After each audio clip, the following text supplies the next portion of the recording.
Olá pessoal, sejam bem-vindos a mais um vídeo. No vídeo de hoje nós vamos estar dando sequência aos nossos estudos de Mecânica Estrutural 2. Falaremos sobre a resolução de estruturas hiperestáticas utilizando o artifício que se chama processo de Cross. Então nós vamos ver a parte teórica desse processo, para que em seguida nós possamos fazer vários exercícios resolvidos. Então nessa aula a gente vai afiar essa parte teórica bem passo a passo, utilizando como referência o livro do Sequinde, que é Curso de Análise Estrutural 3. Mas antes da gente começar, se tu não é inscrito no canal, considere te inscrever, e assim a gente consegue fazer mais exercícios de estruturas, e tanto da parte teórica quanto exercícios mesmo. Então vamos que vamos. Nessa introdução eu vou estar apresentando aqui um pórtico em que ele tem a prescrição do momento como ação externa no nó A. E esse momento aqui, então, ele vai fazer com que o nó A tenha um deslocamento, né, um deslocamento rotacional. E pelo fato de que essas barras estão conectadas no nó A, as barras são AB, AE, AD e AC, o fato que o nó A está tendo esse deslocamento faz com que essas barras também tenham esse deslocamento. E para equilibrar por compatibilidade estática, nós vamos ter que o somatório dos momentos M1 mais M2 mais M3 mais M4 vai ter que ser esse meu momento externo, essa minha ação externa M. Só que nós podemos expressar esses momentos com termos dos coeficientes de rigidez, do K, vezes essa deformação. Como todas essas minhas barras estão unidas pelo nó A, então a minha deformação está sendo apresentada nessa imagem aqui, ó, a deformação, ela vai ser igual para todas essas seções aqui. Acontece então que eu posso expressar o momento como uma multiplicação entre o meu coeficiente de rigidez e minha deformação. De tal maneira que ao expressar essa equação de compatibilidade, eu posso expressar ela ao invés de, em termos do momento, eu posso expressar como multiplicação da minha deformação vezes meu coeficiente de rigidez. E eu posso botar em evidência, como está apresentando aqui, tá botando em evidência a minha deformação. E se eu isolar essa minha deformação, eu posso expressar ela como sendo, então, o meu momento, que é a minha ação externa, divididos pelo somatório da minha rigidez aqui. Então, que vai ser K1 mais K2 mais K3 mais K4. Por que que isso é interessante? Então, ao invés de utilizar o meu momento em 1, que nem eu utilizei aqui, como sendo esse meu coeficiente de rigidez vezes a minha deformação, eu posso trocar a minha deformação por essa expressão aqui que eu acabei de calcular. E eu vou ter, então, essa expressão aqui para calcular meus momentos. E por que que isso é interessante, né? Porque isso expressa o quanto que esse meu momento da minha ação externa vai se redistribuir entre essas barras concorrentes aqui nesse nó. Então, e essas parcelas elas são proporcionais à rigidez de cada uma dessas barras. Então aqui eu vou estar expressando esse meu coeficiente de distribuição como uma relação da minha rigidez da barra divididos pelo somatório das minhas rigidezes. Então, qual que é a ideia do processo de Cross aqui? A primeira etapa, então, essa primeira imagem aqui, a gente tem esse pórtico aqui, e que representa o problema que a gente vai discutir agora. E nota-se que em A a gente tem uma deslocabilidade interna, uma rotação no nó A, e a primeira etapa consiste em realizar o momento de engastamento perfeito. Então eu vou impedir essa rotação, inserindo uma chapa aqui que vai impedir a rotação, e eu vou estar calculando as minhas ações de engastamento perfeito. Então, essa seção AB agora ela vai ser tratada como uma seção engastada, em que está sendo prescrito um carregamento distribuído, né? E o cálculo do meu momento em A, então, pela direita, vai ser QL ao quadrado sobre 12, e em B, menos QL ao quadrado sobre 12. O que que acontece? Esse meu momento, que é L ao quadrado sobre 12, é justamente aquela situação que a gente acabou de ver. Então, quando eu liberar novamente essa rotação no A, como que esse meu momento vai ser redistribuído ao longo da minha estrutura? Essa redistribuição, essa análise assim de equilíbrio, né, desse meu momento aqui vai estar sendo apresentado nessa imagem 2 aqui. Então, nós vamos ter esse momento aqui, que é L ao quadrado sobre 12, que ele vai ter que ser equilibrado por 3 momentos aqui, que a gente está vendo que é esse M vezes o meu D1, que é um coeficiente de distribuição D1, essa segunda parcela aqui e essa terceira parcela aqui. Todos eles sempre no sentido contrário com relação ao meu carregamento, certo? Então, aqui a gente já faz uma etapa de distribuição e nós temos que fazer, por fim, uma outra etapa que se chama etapa de transmissão, porque a gente tem que compatibilizar as nossas deformações. Então, quando a gente calcula aqui que vai ter um momento sendo prescrito, por exemplo, nessa seção aqui à esquerda, esse meu movimento ele é transmitido porque ele é gerado em função de uma rotação unitária. E aí a gente vai ter uma tabelinha que eu vou estar apresentando logo em seguida, porque nesse caso, por exemplo, aqui, uma seção engastada, a gente vai ter um coeficiente de transmissão de 0,5, mas temos outros casos também. Então eu botei aqui como observação, devido ao aparecimento desses momentos equilibrantes, então aqui, ó, então aqui os momentos equilibrantes, ó, serão transmitidos para os engastes, então aí depois aqui são transmitidos para o engaste B, D e C, momentos iguais ao produto desses valores pelo respectivo coeficiente de transmissão. Todos eles iguais, no caso, a 0,5, pois trata-se de barras bem gastadas com inércia constante. Então, quando nós temos barras bem gastadas com inércia constante, a gente vai ter um coeficiente de transmissão de 0,5. Por isso que aqui a gente tem menos D3 vezes M, e aqui a gente tem a metade, por isso sobre 2. E nessa próxima etapa, então, a gente utiliza esses coeficientes de transmissão. A mesma coisa aqui. A gente vai ter a metade, ó. E aqui a gente vai ter a metade também. De tal maneira que, quando a gente faz esse somatório... Por que somatório? Porque aquele meu momento que a gente tinha aqui, ele vai ser transmitido tanto para cá quanto aqui. Ele vai ter que ser um somatório de duas parcelas. Esse meu momento aqui, vezes 1 menos D1, é porque essa é a expressão final do somatório de duas parcelas, que é essa parcela aqui, que é L ao quadrado sobre 12, mais essa parcela menos D1 vezes M. Então, nesse caso aqui, a gente apresentou tanto a distribuição quanto a transmissão desses meus momentos.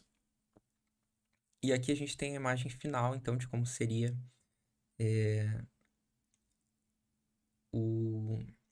a minha última etapa, né? Junto com o meu diagrama aqui de momento fletor.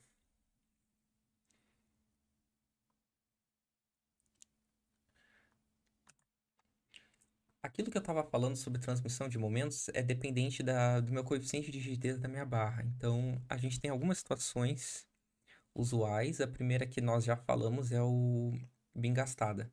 Então, o coeficiente de transmissão de momentos vale 0,5. Então, nós temos esse caso aqui, ó. Se nós prescrevemos uma rotação unitária aqui na esquerda, numa seção que ela é engastada, nós vamos ter um momento aqui que é em A de um valor qualquer aqui, mas nós só temos que saber que em B nós vamos ter a metade desse valor. Porque aqui é 4EI sobre L, espero que esteja dando para ver direitinho, mas aqui é 4EI sobre L, e aqui é 2EI sobre L, então a gente vai ter a metade. Nesse caso, então, seção engastada.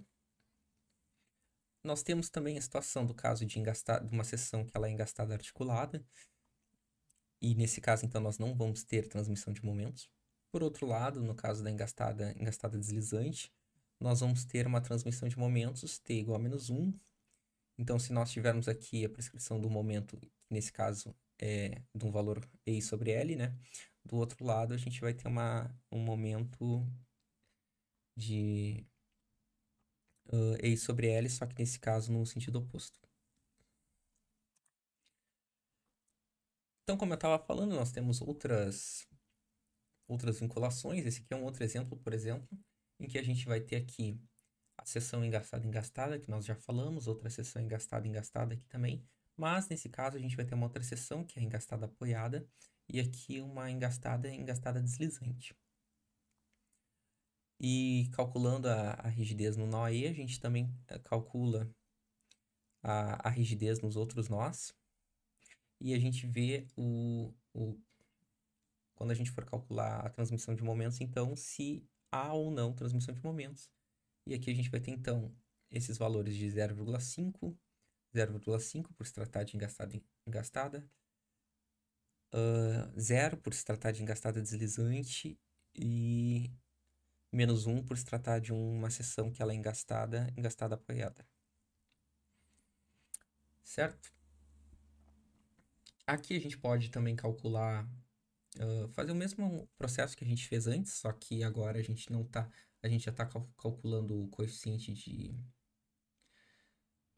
nosso coeficiente de rigidez para calcular os nossos momentos.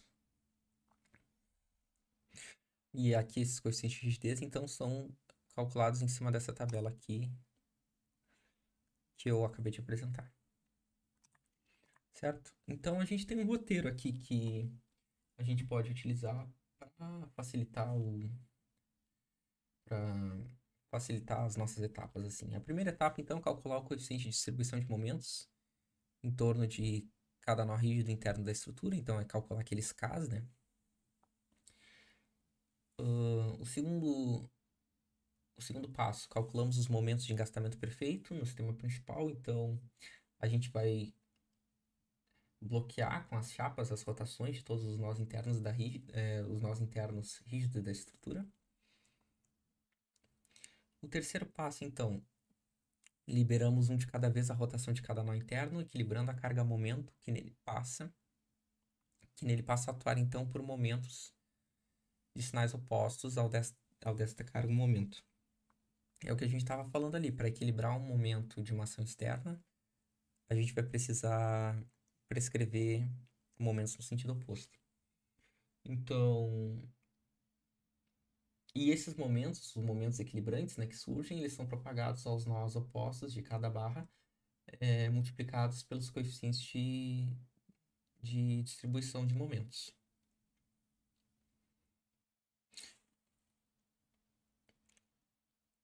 Depois que nós fazemos essa etapa, a gente tem que fazer o processo de transmissão desses momentos.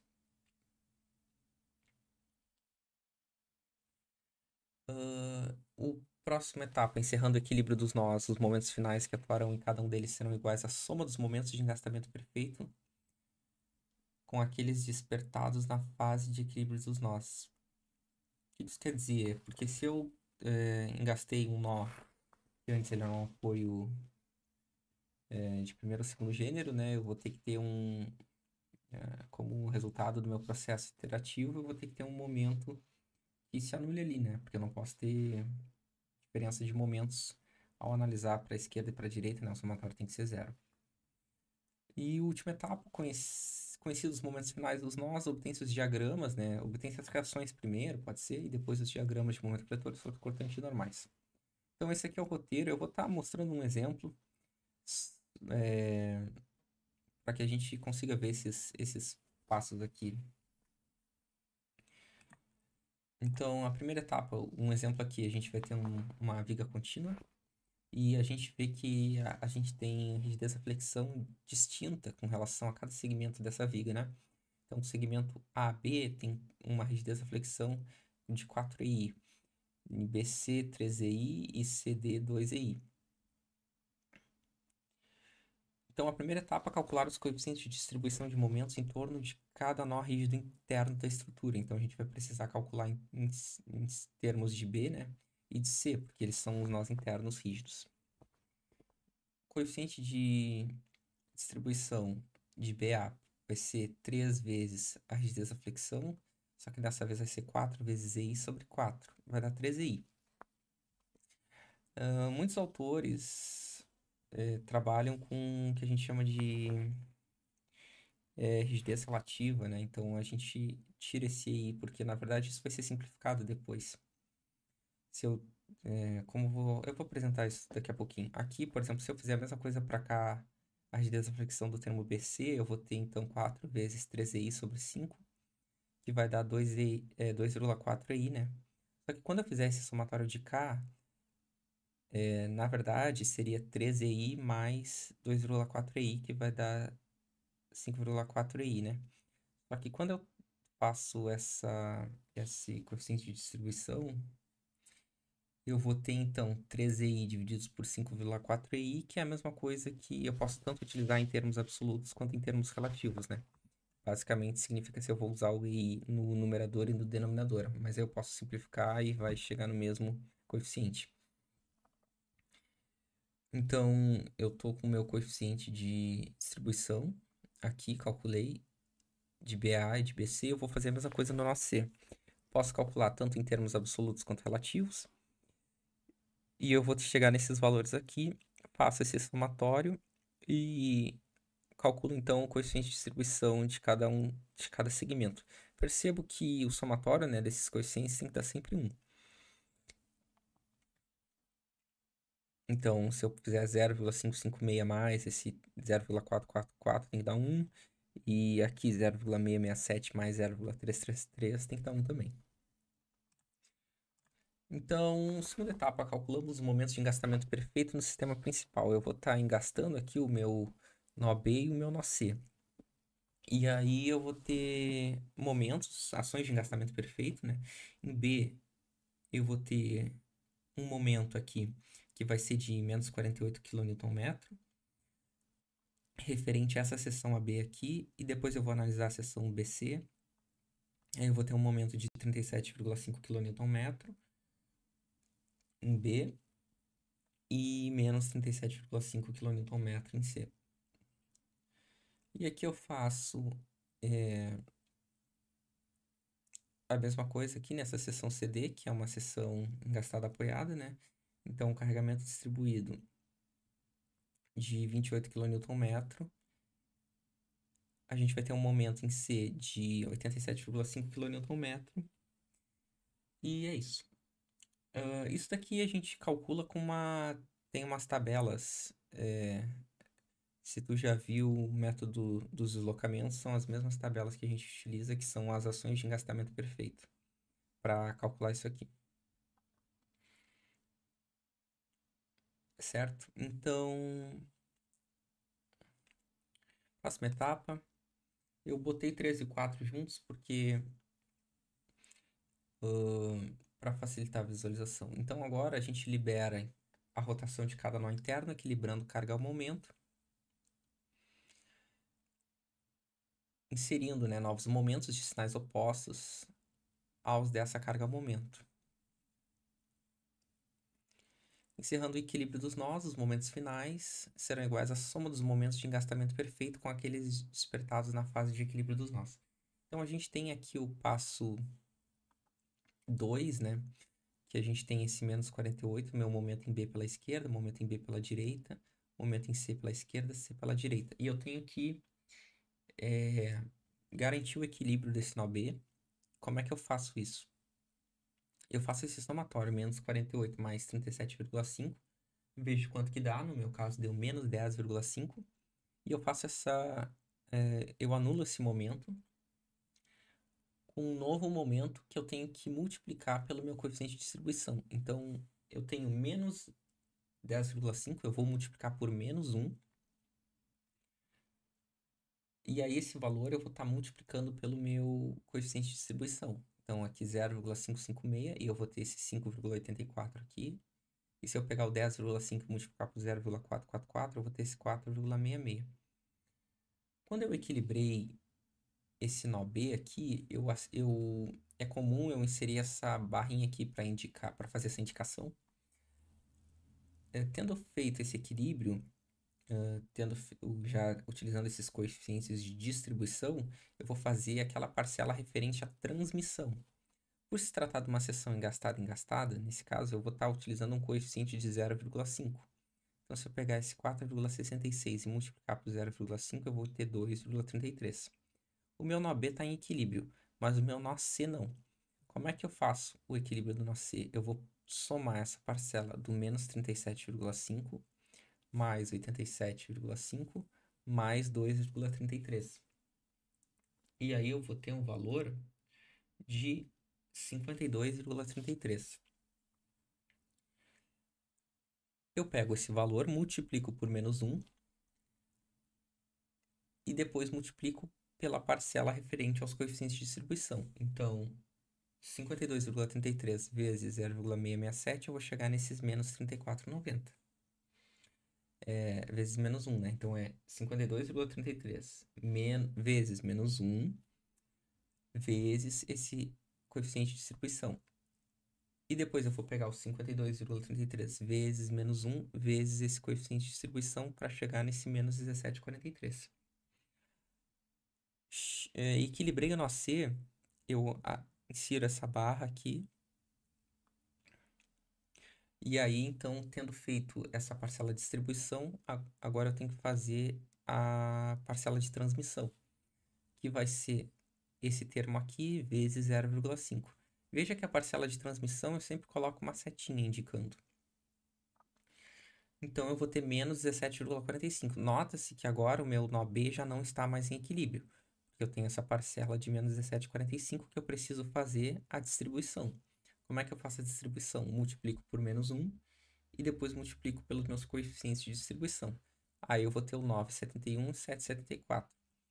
Quando eu fizer essa parcela, eu equilibrei novamente o nó B e eu preciso fazer, então, a parcela de transmissão, que é 50%. Então, aqui vai dar 13,87. Perceba que agora o nó C não está mais em equilíbrio, eu tenho que fazer a distribuição. E aí, sucessivamente, eu faço a minha distribuição, depois a transmissão. Depois da transmissão, vai tirar um nó de equilíbrio, eu faço a distribuição e a transmissão sucessivamente, até que os meus valores residuais eles vão ficando cada vez menores. Por exemplo, aqui a minha transmissão é 3,87, depois é menos 1,29, depois 0,28, depois menos 0,09. Vejam que eles vão ficando cada vez menores. Vai chegar em algum momento que tu vai ver que essa parcela ela é insignificante e tu pode terminar o teu processo iterativo. Então, por exemplo, aqui as parcelas a distribuir e transmitir já estão na casa do centésimo. Pode parar por aqui. E aí, então, depois que tu decidiu que tu podes parar, então as colunas deverão ser somadas verticalmente. Então, tu vai somar tudo que está aqui, ó. E aí tu chega nesse valor de menos 31,68. Vai somar tudo que está aqui, vai chegar no mais 31,68. Vai somar tudo que está aqui, vai chegar em menos 68,68. E vai somar tudo que está aqui e vai chegar em mais 68,68. Nota-se que nesse caso, eu nem comentei, mas por se tratar de uma seção que ela é engastada apoiada, a gente não vai ter transmissão para o nó D, né? Então só vai ficar de B para C, de C para B e assim sucessivamente. Mesma coisa no nó A, também não vai ter transmissão de momentos. Diferente se aqui fosse engastado, né? Se no A fosse engastado, aí a gente teria transmissão também. Por exemplo, esse 5,84 seria transmitido para o nó A. Mas eu vou fazer vários exercícios depois, posteriormente, e com todas essas situações. Certo? E então, conhecendo os momentos finais, pode-se obter as reações, depois fazer os diagramas, né? Como é que a gente faz isso? Nós vamos utilizar o método das seções. Então, nós vamos, nesse caso, a somatória de momento em B pela esquerda igual a zero. Então, eu estou fazendo uma seção aqui em B. E nessa seção aqui, eu tenho que garantir o equilíbrio, né? Com quais parcelas? Com a minha reação em A, com o meu carregamento distribuído e com aquele meu momento que eu calculei em B pela esquerda, que vai ser o menos 31,68. Considerando anti-horário positivo aqui, eu vou ter então menos RAY vezes 4, que é o meu momento. Ele vem negativo porque ele é horário, né? O 24 kN vezes 4 vezes o meu centroide aqui positivo, porque ele é anti-horário, mais o meu momento de menos 31,68 igual a zero. Nesse caso, então, eu vou ter que a minha reação RAY vai ser 40,08 kN. E eu posso, então, agora fazer... Nesse caso, eu fiz MC pela direita. Então, eu estou fazendo um corte aqui em C e estou considerando só essa parte da direita aqui.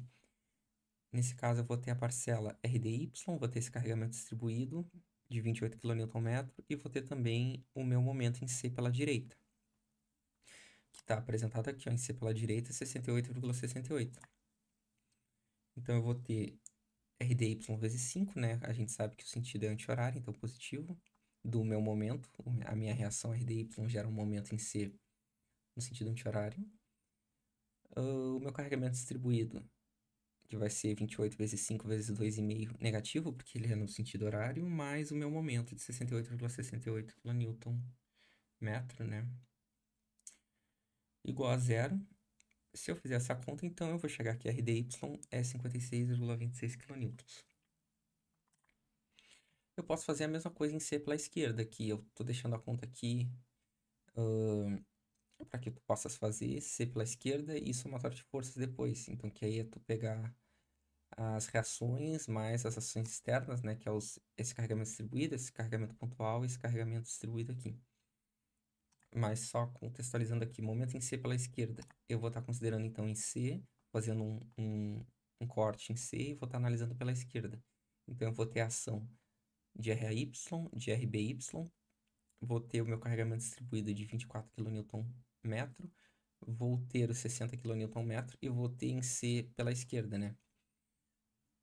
Nota-se que eu desconsidero os meus momentos em B porque eles vão estar em equilíbrio, né? Então, por exemplo, por que eu não preciso usar menos 31,68 e mais 31,68? Porque esses meus momentos, quando forem transmitidos, eles vão ser transmitidos como o somatório deles dá zero, né?